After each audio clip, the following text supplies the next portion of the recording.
Welcome to Running Hot, Action Network's motorsports betting podcast. I'm your host, Nick Giffen, predictive analyst here at Action Network. And joining me, as always, my co-host, Stephen Young of Roto-Grinders, better known as Stevie TPFL.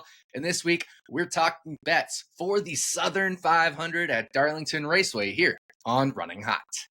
Last weekend at Daytona, Ryan Blaney took the win in a wild finish, 4 wide over Daniel Suarez, Justin Haley, and Cole Custer, who were kind of all neck and neck, like a half car back of Ryan Blaney. So what that does is, well, Alex Bowman crashed out in stage 1 in that big one that was triggered by Bubba Wallace, Joey Logano, Kyle Larson, Kyle Busch, a few others. So that locked Tyler Reddick into the playoffs since Bowman was knocked out of the race. But by Blaney winning, no new winner means Alex Bowman secures the final spot in the playoffs. First, Stevie, before we get to the playoff talk, your thoughts on Daytona? That was a good race. I saw a lot of different racing this time at Daytona, and I feel like it's because it was the cutoff race. We saw a lot of aggression. Tyler Reddick, Alex Bowman trying to race towards the front. Bubba Wallace with a win, trying to hold his position because, hey, I want to win stages. I think we all can kind of agree that Bubba may be a little too aggressive for that early in the race and caused that big wreck. But, do you blame him? I don't. Track position has been so important at Daytona and Talladega. So, yeah, I thought the racing was fun. I thought it was an awesome race. I thought there was a lot of passing. There wasn't as much fuel savings, I feel like, because of where the cautions kind of came out. And I feel like that's the best Daytona is when we're not, running 70% saving fuel. So I like the race. I thought the move that Ryan made at the end of the race was incredible. It was very Dale Jr., Dale Sr. like type of move. I was really rooting against him. I was rooting, I had Haley, Jones, RFK. I had so much of that, top 5 at the end of the race. But, you applaud him because, he came from 13th to win the race with 3 laps to go. So that was very, very impressive. And, yeah, Cole Custer blocks a different way, and I think the race kind of goes differently at the end. But let's all clap for Ryan Blaney because it was impressive what he did there at the end of the race. Yeah, I ended up having outrights on 2nd, 3rd, 4th, and 5th. So right there with you. I wish it was anybody other than Blaney among those top 5. But like you said, very entertaining race. Blaney made some awesome moves there at the end. And the most laps led by any driver was Ryan Blaney, getting the 27th lap led on the final lap. I believe tied with Joey Logano, his teammate, for most laps led, 27. We gave out under 43.5, under 44.5 on this podcast last week, Stevie, as my turn 1 pick. So pretty happy about that one as well. But let's talk playoffs now. So as I mentioned, Alex Bowman secures the last spot in the playoffs, along with Tyler Reddick. They, secure the last 2 with no new winner. That means our playoff field is set to 16 drivers. The top of the standings, it's Kyle Larson, William Byron, Denny Hamlin, Ryan Blaney, Christopher Bell, and SVG in 6th. Then there's a bit of a gap down to Chase Elliott in 7th, the other Chase Briscoe in 8th, Bubba Wallace 9th, Cindric 10th, Ross Chastain 11, Joey Logano 12, Josh Berry 13, Reddick 14, Austin Dillon 15, and Alex Bowman 16th as we start the 2025 10-race playoff. 3 rounds in the first round, 3 races in the first round, 3 races in the second round, 3 races in the third round, and then 4 drivers will compete for the championship in a best finisher takes all at Phoenix. So, Stevie, thoughts on this year's playoff field? Really strong. I feel like it's one of the stronger fields we've had. You look at top to bottom, the bottom half of it is Tyler Reddick. Well, he can win anywhere. Josh Berry, he can win at 70% of the racetracks. Alex Bowman is way down there. We know he can win. He's in a Hendrick car. Chastain, really good. Cindric has been really good of late. Bubba's been really good of late. Briscoe's a qualifying machine. So, I think the playoff picture is really strong. I was looking at the bracket earlier to have some fun with the bracket, but I don't know. I was struggling to figure out my first round because I think it's one of the stronger fields. you move Austin Dillon out of there and you have Chris Buescher in there, and I feel like it's a really, really strong field, or Brad Keselowski or somebody, but like Austin earned it too. So, yeah, I mean, it's a strong field. That's my playoff talk. Is it's a really strong 16 driver field. Completely agree with you. I think it's a super strong field. Aside from maybe SVG and the ovals, I think we have drivers that can do threaten to win almost anywhere from any of these 16. I guess maybe a little bit of Austin Dillon, right? He hasn't really threatened to win much outside of super speedways in Richmond, but he looked really strong at Iowa, honestly. So that was a nice, good sign for him. So maybe some traction there on the shorter flat tracks, which we have Gateway in this first round. So Stevie, if you had to pick 4 to get eliminated in this round, who are you taking? Yeah, I was, like I said, I was looking at this earlier. I think I eliminate Austin Dillon. No offense. I think he'll be potentially strong at Gateway. I mean, he's not terrible at Bristol, but you look at the class of the field, and it's just like he's playing so much catch up. So I eliminate him. I'm gonna kind of throw a curveball here, and I'm gonna eliminate Joey Logano. That's who I was looking at earlier as eliminating. So I'm gonna eliminate Logano, Dillon, Barry, and I think SVG is going to get in. So it really comes down to, is it going to be like a Cindric or a Bowman? And I think current form, I give it to Cindric. So I'll say Bowman, Dillon, Logano, and Barry. I think ours are pretty similar. I have Austin Dillon getting eliminated. I also have Joey Logano getting eliminated. And then I have SVG getting eliminated. I just don't think these 14th to 20th place finishes are going to quite cut it, especially if you're not getting stage points, which I think will be pretty important. So 3 right there. And then, honestly, I really like these tracks for Josh Berry. I have him getting through here. Okay. So I'm going to eliminate, even though I hate to say it, Alex Bowman as well. So 3 of our 4 are the same. Just flip Josh Berry for SVG between the 2 of us, and those are our 4 eliminations. Then, Stevie, final 4 predictions, and then we'll get to champion prediction after that. Yeah, I mean, going to Kansas next round is definitely a favor towards like Blaney and Byron and Larson and them. So I think they kind of get through that round. I think my championship 4, and I struggled. I had my round of 8 down. Like I have that where I want it, but like my final 4 right now is Bell, Blaney, Hamlin, and Larson. And I think it's really close. Like the like Byron is a really close 5th. Like I could see Byron getting in over any of those drivers if anybody has an issue. Talladega is such a wild card. So I think that's kind of where I'm at. I mean, the more I think about it, like the more I want to get Byron in there. I just don't know where. Those are your, I mean, looking at the points too, going into Talladega and Martinsville, Las Vegas round, like it's such a good round for Larson outside of Talladega. It's good round for everybody. But yeah, I mean, I think that's my final 4: Larson, Hamlin, Blaney, and Bell. Yeah, I have Blaney in my final 4 as well, simply because Martinsville, man, he's been so good there. I think he wins that one. Then I have Christopher Bell. I have Kyle Larson. And I have Chase Briscoe as my 4th. No Denny Hamlin. Yeah, no Denny Hamlin. But what really put me over the edge for Chase Briscoe was looking at Kansas and Charlotte, how well he ran there.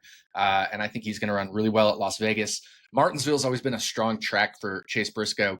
And Talladega's Talladega. Anything can happen there.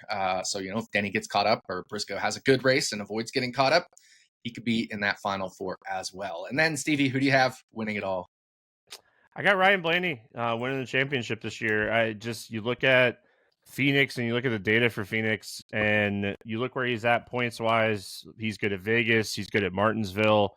He's continuously showed how good he is at Talladega and Daytona. So you have him getting into that final 4, and they have just been, Penske has something figured out at Phoenix. And if Blaney or Logano or Cindric get in to the final 4, I feel like they're the favorites. We'll have a different conversation next year at Homestead, but I think Ryan Blaney is the favorite to win the championship. And not just because he's coming off of a win. I just think that his overall speed has been there all season. So I have Ryan Blaney as my favorite to win championship this year. I bet it earlier this week. I'm taking Christopher Bell as I your like it. Yeah. 2025 NASCAR Cup Series champion. I tweeted out driver rating for every single playoff driver at the 10 playoff tracks from this year and last year, which is with every manufacturer under its current body. And Larson's number one at a 111.5, but Bell is number two at a 109.6. Denny Hamlin number three, Brian Blaney number four. So I think these tracks, getting Gateway in, getting Loudon in to the playoffs is a huge boost for Christopher Bell. I mean, the only track that I really am scared for him is Talladega. I mean, that's just a wild card, and everything else he's super strong at. He was the dominant car at Phoenix earlier this year. He has been the dominant car over the last 2 years at the three combined Phoenix races, even though Penske has been very strong as well. It's Bell actually with the best overall stats. So I'm going to take Christopher Bell. I bet him 650 to win the championship. And if there's any dip for Ryan Blaney during these playoffs, I will be buying that dip on Blaney as well. Just a little too short for me right now, around that 4.5 to 1 mark on Ryan Blaney. So Stevie's champion, Ryan Blaney, mine, Christopher Bell. Now let's talk Darlington. Darlington, of course, second time we've been here this year. Earlier this year, the Goodyear 400, which was won by Denny Hamlin. Darlington, a 1 and about a third, just a little bit over 1 1/3 mile, egg-shaped oval, as they call it, high banked, high tire wear. Talk about Darlington, Stevie. Yeah, I mean, fantastic racetrack, produces fantastic racing, and this is one of the hardest races of the year. Starts in the daytime, ends at the nighttime, super hot every year. I've been to this race so many times, but it's just a long race. It's 500 miles on a 1 point, like you said, three, whatever type of racetrack. I think, yeah. Yeah, something like that. So it's just a really long, demanding race. It's demanding on pit crews. They'll make 8 to 12 pit stops. Like, it is, you have to be so consistent in this race to win. And if you look at the winners of the Southern 500, not the Goodyear race earlier in the year, if you look at the winners of the Southern 500 over the last 15 years, it's the who's who of NASCAR. And it's just because they're consistent. They're really good at managing their stuff. I think like Briscoe last year showed like he was just in the top 5 all day in this race last year with Stewart-Haas getting their final win. And they just were so incredibly good on pit road, and they made so many good decisions after good decisions where he took a top 5 car and won the race because of consistency. Not saying that he wasn't good. It's just I don't think he had race winning speed, but I mean, look at the last 5 winners: Briscoe, Larson, Eric Jones, Hamlin, Kevin Harvick. Like Eric Jones has won this race, I think, twice. Like, it's incredible when you look at the list and you're like, man, like you don't have drivers where you're like, oh, that doesn't make a lot of sense. Like, it's Hamlin, Briscoe, Keselowski, Byron, Larson, Logano, Truex, Harvick. I mean, it's the who's who of NASCAR for a long time there. I'll say most of the time it is, right? Like, yeah. Chase Briscoe might be in the who's who eventually. But last year, I mean, he was 50 to 1 at Open to win this race. That was kind of a long shot. Eric Jones, when he won, he was 80 to 1 at Open, or 100 to 1. Regan Smith in 2011 won the Southern 500. He was in the triple digits to win back then. So it is the who's who, and then you get some surprises. Oh, yeah. Well, Regan, when Regan won that race, that was a really interesting race. I don't know if you remember that. 2011 was the best season in NASCAR history, hands down. I will always say that. It was the best season in NASCAR history. Wasn't it like Truex, and I feel like it was like Casey Kane or somebody battling up front in that race a lot? But yeah. Hey, I don't disagree with you. You look at it and you're like, all right, yeah. Ricky Craven, I think, won this race one year. Like Ward Burton. Like, I hear you. It's a physically demanding and very consistent race, and it's one of my favorite races of the year. Yeah, absolutely. And like you said, consistency is going to be key. I think the other intangible, of course, 2 intangibles: pit stops. You need good pit crews. You don't want to, have a pit crew that's going to make a lot of mistakes, which I think hurts Ryan Blaney a little bit. They tend to be a little more mistake prone on their pit crew, even though they're fast when they're not making mistakes. And then you also, of course, besides wanting to have good pit crews, want to look at practice times, right? And the intermediates have been the bread and butter for flags this year. So definitely check those practice times. Don't get loaded up too heavily on bets earlier in the week, but Stevie and I have 5 good ones for you here this week. So we are going to get into those bets. We'll drive through the race stage by stage. We each give a pick in stage 1 as our shorter odds bet, then a longer odds bet in stage 2. Finally, we'll drive through stage 3, end up being victory lane with our combined favorite bet. So we're going to throw the green flag on one of the best races of the year, the Southern 500, and fire off for stage 1. All right, first stage, Stevie, we got some top 10 bets. What's yours? Yeah, I'm going to go to Ross Chastain here, plus 110. When you're looking It. at the playoff picture for him, just in general, this is a really good racetrack for him. Bristol's a good racetrack for him. So this is kind of why I have him advancing out of this round, is like he gets 2 of the 3 that he really solid tracks. We've seen how good he is at this racetrack. He's had a chance to win this race. So he's finished inside the top 10 in 3 of the last 7 races here. But if we start looking at the Southern 500, just the Southern 500 of the races with the next gen car, he's finished inside the top 5 in 2 of the last 3 Southern 500s. Been one of the better cars in those 3 races. So I think Ross Chastain is not supposed to be plus money here, but where he's been running this year, I can understand the odds. I like to take advantage of this kind of stuff. And even earlier this year, he ran really well. After qualifying and practicing really bad, he just kind of had a good race. And Ross is just good at maintaining his stuff. We don't give him enough credit for that because we talk about how aggressive he is, but he's good on long runs on high tire wear racetracks. He's good at steep tracks. So everything kind of lines up for Ross here. So I'm going to bet his top 10 at plus money here. Yeah, absolutely. Ross Chastain, always strong at Darlington. His last 4 finishes here, 7, 5, 11, 5. So, all finishes right in or near the top 10. So Ross Chastain, a little bit over even money, plus 110 for Stevie to finish in the top 10. For me, I'm going to go to a driver that is not in the playoffs, unfortunately for him, and that's Brad Keselowski. Just didn't work out for him this year. Actually didn't work out for all of RFK Racing. None of their drivers getting into the playoffs, even though all 3, I believe, have playoff speed. It's just, the format that we have is winning in took some of those spots away from some of those RFK cars. Plus, Brad Keselowski's awful luck to start the year. But Keselowski in 7, Darlington starts with RFK in the next gen car, 4 top 10s. And, that's including that 2022 year where they weren't quite up to speed in, the first year of the next gen car, Brad's first year owning the team, etc. But Brad Keselowski won Darlington the first race last year. And you mentioned the who's who, he's a Southern 500 winner.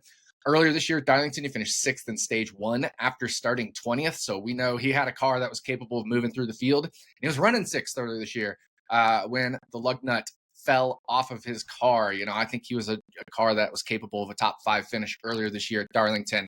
So, definitely on speed, I think Brad Keselowski will be a top 10 car. It's just that consistency aspect. But I think plus 125, knowing he's finished top 10 in 4 of 7 Darlington starts, is good enough for me.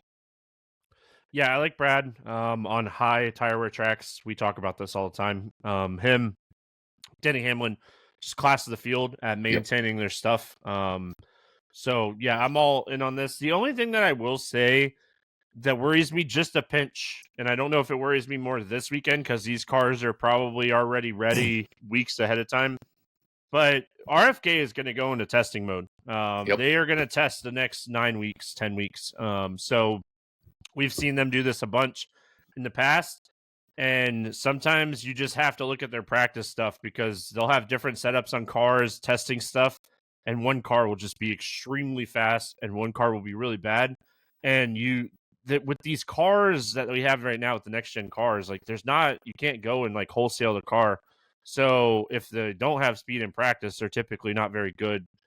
So I will say the only pinch of worry that I have is them testing stuff, but I mean, that's kind of in the price. Brad is really good here.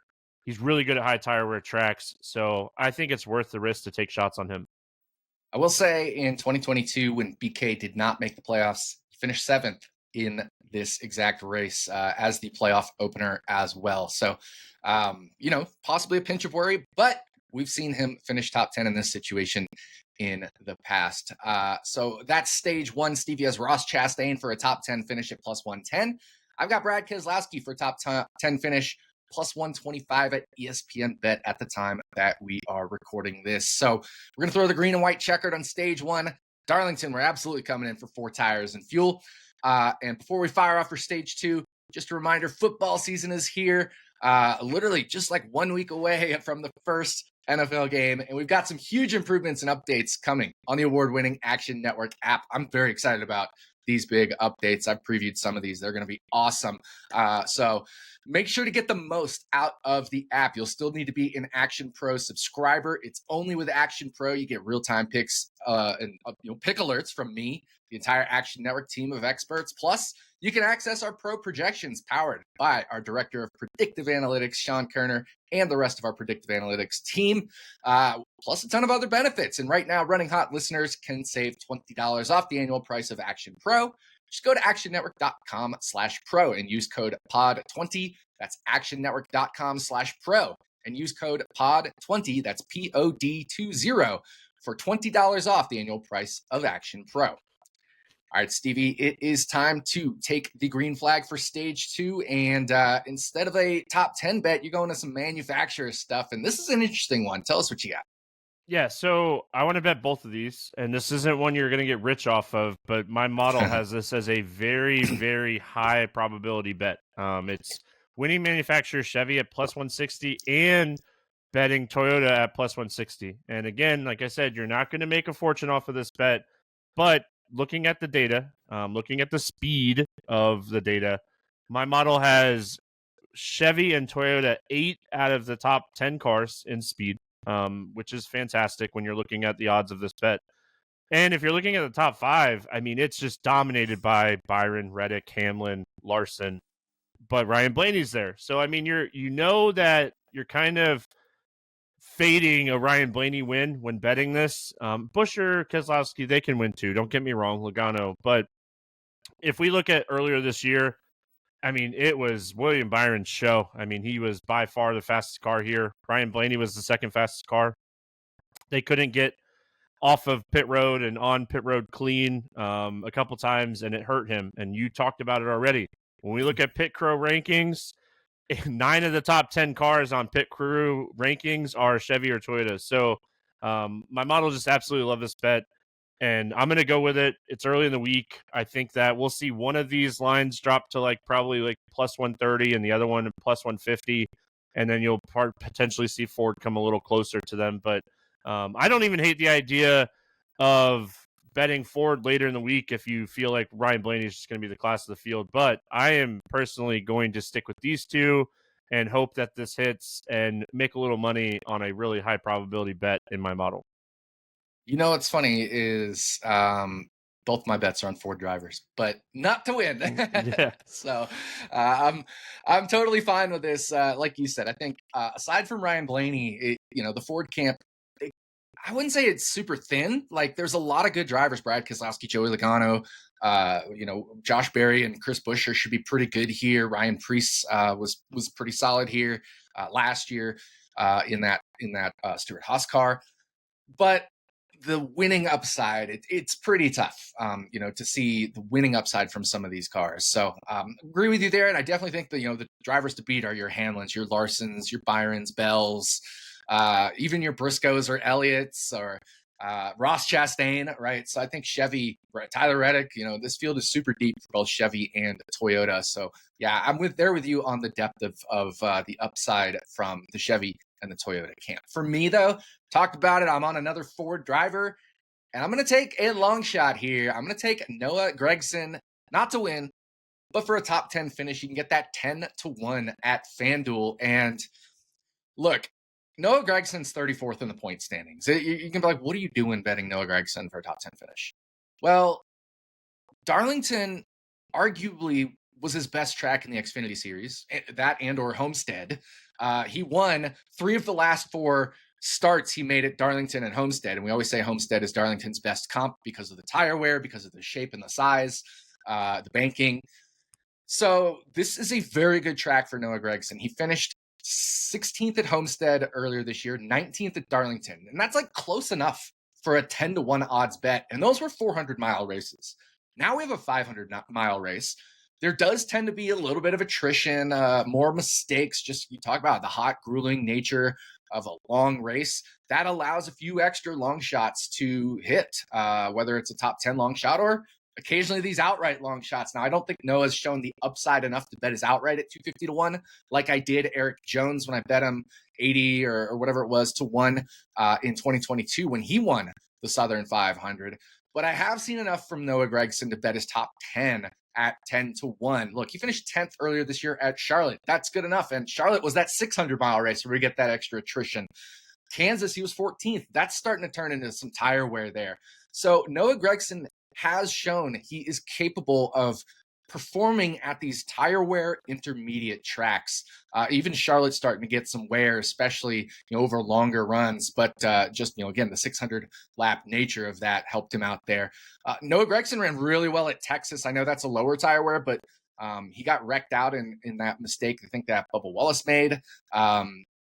So, just a lot of stuff going on here where Noah Gragson at intermediates has been borderline top 10. And now we're talking about arguably his best track. So it's a long shot, but I have value on it at 10 to 1, Stevie.